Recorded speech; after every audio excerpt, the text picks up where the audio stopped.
Umkhuzi wamasosha omkhulu ukhumbula amaqhawe asalala. Umengameli wezwe uchaze kabanzi ngokubungazwa kosuku lwanamhlanje.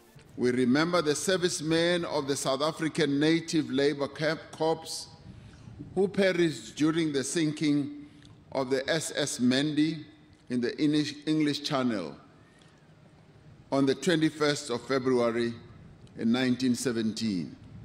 Umengameli wancome kakhulu amasosha kulelizwe ngokusebenza ngokuyikhandla ikakhulukazi ngenkathi equbuka izibhelu kutatshwa nempahla nyakenye. The men and women of the South African National Defence Force has served this country with distinction.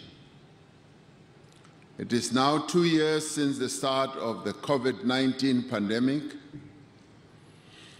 The South African National Defence Force was there assisting with the implementation as well as the maintenance of the national state of disaster in the early weeks and the months of the pandemic.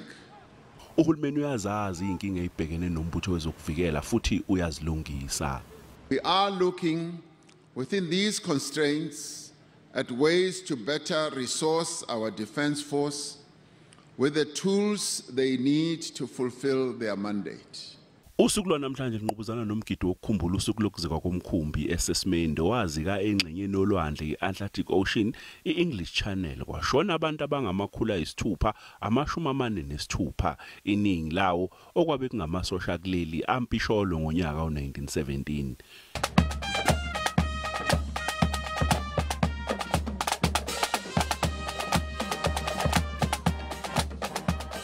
NginguCalvin Dludla, wezindaba zeSABC ngibika ngiseGoli.